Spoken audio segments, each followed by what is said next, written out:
အားလုံးပဲမင်္ဂလာပါ Power Tech ကနေထမှန်ကြိုဆိုလိုက်ပါတယ် Question လက်တော့တစ်လုံးကိုဝယ်တော့မယ်ဆိုရင်မဖြစ်မနေစစ်ဆေးတဲ့အချက်တွေရှိပါတယ်ဒီနေ့မှာတော့အဲ့ဒီစစ်ဆေးတဲ့အချက်တွေတွေက battery capacity ဘယ်လောက်ကျန်တယ်လဲဆိုတဲ့ဘိုင်းလေးကိုစစ်ဆေးတဲ့နည်းလမ်းလေးကိုမျှဝေပေးတော့မှာဖြစ်ပါတယ်အဲ့တော့ကွန်ပျူတာအသက်တွေမှာတော့ battery cell ဘယ်လောက်ပါတယ်လဲဆိုတာလောက်ကိုပဲစစ်ဆေးရင်လုံလောက်ပေမဲ့Question လက်တော့တစ်လုံးကိုဝယ်တော့မယ်ဆိုရင်တော့ full charge capacity percent နဲ့ဘယ်လောက်ကျန်သေးသလဲဆိုတာကိုပါမဖြစ်မနေစစ်ဆေးဖို့လိုပါတယ်အဲ့တော့ battery အားမခံတဲ့လက်တော့တစ်လုံးကိုဝယ်မိလိုက်တယ်ဆိုရင်မကြခင်မှာ battery အသက်ပြန်လဲရတဲ့အခါမှာကုန်ကျစရိတ်ကများပါတယ်ပစ္စည်းတင်သွင်းလို့အကန့်အသတ်တွေလည်းရှိတာဖြစ်တဲ့အတွက်ဒီဝယ်လို့မရတာမျိုးလည်းဖြစ်ကောင်းဖြစ်နိုင်ပါတယ်အဲ့တော့ Question လက်တော့တစ်လုံးကိုဝယ်တော့မယ်ဆိုရင်တော့ battery capacity ကိုမဖြစ်မနေစစ်ဆေးပါအဲ့တော့အခုကျွန်တော်software မလိုဘဲနဲ့ Comment Pro ကနေ battery capacity စစ်ဆေးတဲ့နည်းလမ်းလေးကိုမျှဝေပေးတော့မှာဖြစ်ပါတယ်နည်းလမ်းနှစ်ပိုင်းနှစ်ခုရှိပါတယ်အဲ့တော့ model မြင့်လက်တော့တွေမှာစစ်ဆေးတဲ့နည်းလမ်းနဲ့ဒီ model အနိမ့်ဟိုအရင်တော့ပေါ်တဲ့လက်တော့အဟောင်းတွေမှာစစ်ဆေးတဲ့နည်းလမ်းဆိုပြီးမှနည်းလမ်းနှစ်ခုရှိပါတယ်အဲ့တော့ပထမနည်းလမ်းအနေနဲ့ model မြင့်လက်တော့တွေကိုစစ်ဆေးတဲ့နည်းလမ်းလေးကနေစလိုက်ပါမယ်အရင်ဆုံး Windows key နဲ့ R နဲ့နှိပ်မှ CMD လို့ရိုက်ပြီးမှ Comment Pro ကိုခေါ်လိုက်ပါမယ်Comment Pro ကြာလာပြီဆိုရင်တော့ Power CFG space ချပြီးမှ select battery report ရေးပြီးမှ enter ခေါက်လိုက်ပါမယ်ဒါဆိုလို့ရှိရင်ကျွန်တော်တို့ရဲ့ဒီမှာ user profile အောက်မှာ battery report ကို generate လုပ်ပေးသွားပြီဖြစ်ပါတယ်အဲ့တော့ကျွန်တော်ဖွင့်မယ်ဆိုလို့ရှိရင်ကွန်ပျူတာရဲ့ Windows Explorer ကနေဒီလမ်းကြောင်းတိုင်းဖွင့်ရင်လည်းရပါတယ်ကျွန်တော်ကကျတော့ Comment Pro ကနေပဲဆက်ဖွင့်မှာဖြစ်တဲ့အတွက် BAT လို့ရေးပြီးမှ keyboard ကနေ tab key လေးတွန်းလိုက်ပါ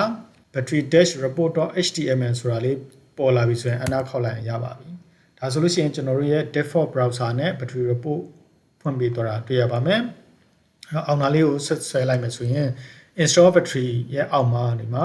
design capacity 6000ကျော်ရှိတယ် full charge capacity 9800ကျော်ရှိပါတယ်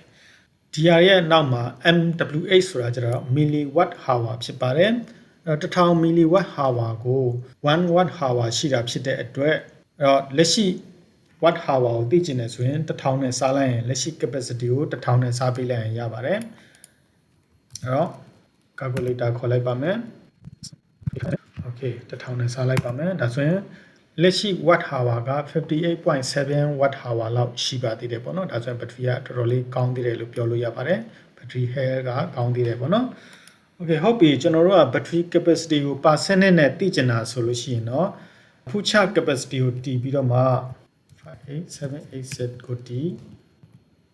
design capacity နဲ့ပြန်စားပေးလိုက်ပါမယ်လက်ရှိ full charge capacity ကိုတည်ပြီးတော့မှ design capacity နဲ့စားလိုက်မယ်ပြီးတဲ့အခါမှာ100နဲ့ရာခိုင်နှုန်းသိချင်တာဖြစ်တဲ့အတွက်100နဲ့ပြန်မြောက်လိုက်ပါမယ်ဒါဆိုလို့ရှိရင်ကျွန်တော်တို့ရဲ့ battery capacity percent က97.9% ရှိပါတယ်အဲ့တော့တော်တော်လေးကောင်းသေးတယ်ပေါ့နော်ဒီ battery က Okay ဒါဆိုလို့ရှိရင် battery percent နဲ့လည်းသိသွားပြီဖြစ်ပါတယ်ဒါကတော့ model မြင့်လက်တော့တွေမှာစစ်ဆေးတဲ့နည်းလမ်းလေးကိုမျှဝေခဲ့တာဖြစ်ပါတယ် Okay ဟုတ်ပြီပထမနည်းလမ်းအတိုင်းကျွန်တော်တို့ကစစ်ဆေးလို့မရဘူးဆိုတဲ့လက်တော့တွေမှာဆိုလို့ရှိရင်တော့ဒုတိယနည်းလမ်းလေးကို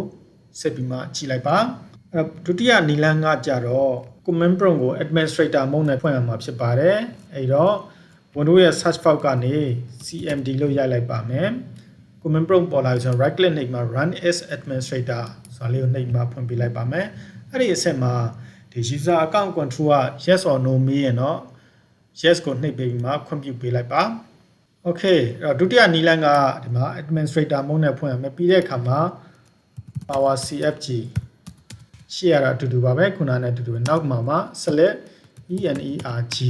ဒါလေးရိုက်ပြရမှာပါခုနလို battery report လို့မဟုတ်တော့ဘဲနဲ့ select energy ဆိုမှရိုက်ပြီးမှ enter ခေါက်ပေးလိုက်ပါမယ် Okay ဒီလိုဒုတိယနည်းလမ်း generate လုပ်တာကနည်းနည်းလေးစောင့်ရပါတယ်ဒါလေးပြီးတဲ့အထိကိုစောင့်ပေးရမှာဖြစ်ပါတယ် Okay ဒါဆိုရင်တော့ energy report ကို generate လုပ်ပေးသွားပြီဖြစ်ပါတယ်အဲ့ဒါကိုဖွင့်ဖို့ခုနလိုပဲ